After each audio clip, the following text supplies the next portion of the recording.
Well, the amazing thing is that Jared and I kind of started this world together. Like day one, he hired me. I hired him, and literally the following Monday, we started working on this world together and building it with this team of people who are just so brilliant around us. And so, as we made that film, there was so much that we couldn't get into that first film that naturally making more films seemed the great. But we've also, along the way, we've made other films together. We made Encanto together. Jared has written multiple films, like we worked on in various ways on Moana 2 together, and now we're here. And so to team back up as filmmaking partners, diving into a world that we love has been super fun and gratifying. Yeah, I mean, one of the biggest ones is called Marsh Market.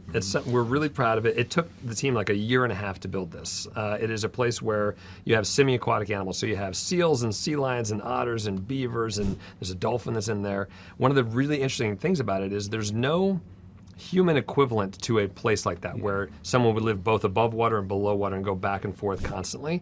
So to sort of figure that out took a lot of brilliant people, a lot of story writers figuring out like what's the most interesting way these animals would get in and out of the water, what would they need, what would the accommodations under the water look like. And then we had to commit to that as a location very early on because it was such a complex environment to create. We had to say, yes, we're definitely going to go to this place. The story within it may need to change from time to time, or there may be some new path they take through it. But we had to say, this is where we're going. And because of that choice, they were able to build this unbelievable, real location that I think you could set a camera anywhere in that place, and it would be amazing to look at, full of life, and honestly, one of the most complex things we've ever created. Yeah, it's like it really exists. It's amazing. Yeah. Oh my gosh, that is a tough one.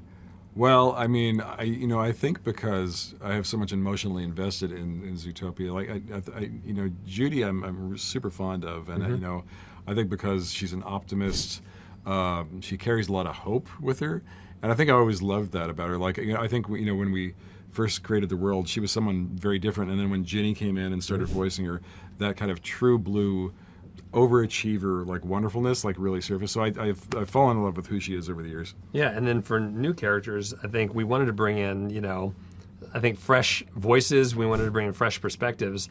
Gary the Snake, I think, is mine. He's such the emotional anchor of this story. He's the way that this whole movie sort of pivots around him. And there's something that we always talk about.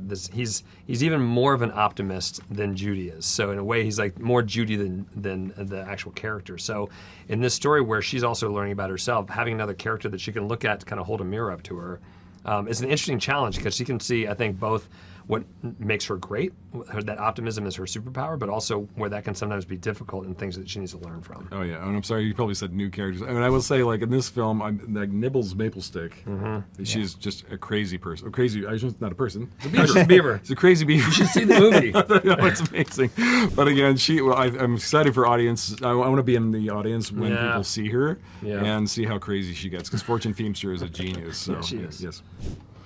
Yeah, I think it was, I was so excited. I didn't work on the first film, but I loved it from the very first time that I saw it.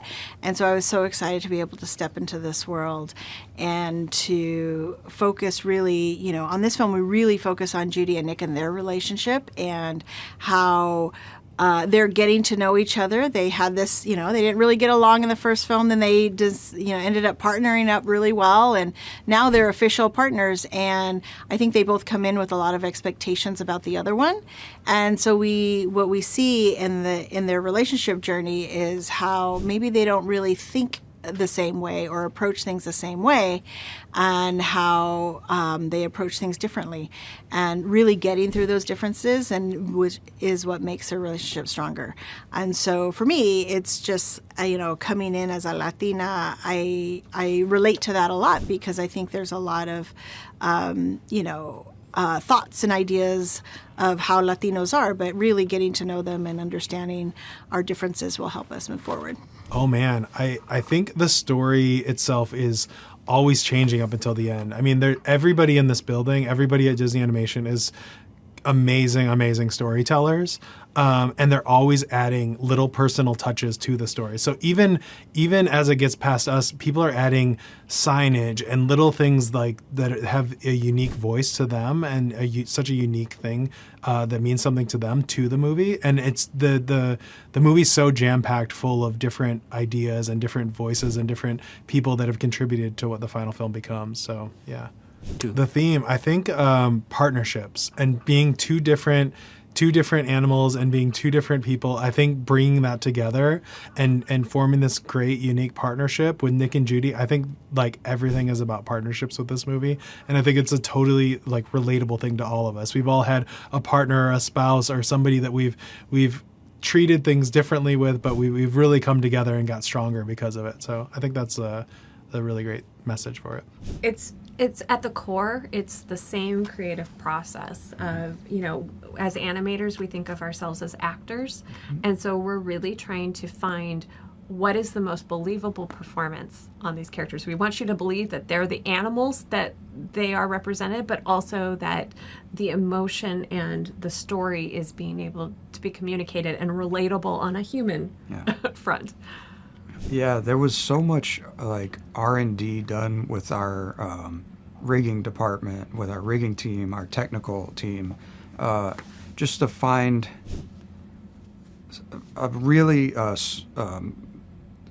straightforward way to be able to move a snake the way a snake moves and give us the control to put him into these shapes and have him do outrageous things and emote at the same time.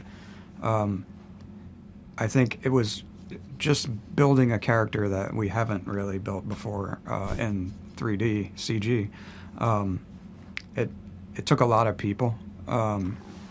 Again, the process very similar to animating any other character is researching the actual animal and trying things and testing, and really just playing. And we did so many tests where we just pushed him as far as we thought we could go with him to see, what was the breaking point, what's too much, what's too far. And, I think we found that you can go pretty far with Gary. And he is more of a broad character. And, it just took a lot of people and a lot of hard work to find him. I think the most challenging thing was the variety. Like when you animate a movie with humans, it's full of humans, and we all know how humans move, but there's sequences with every other sequence has different species. Yeah.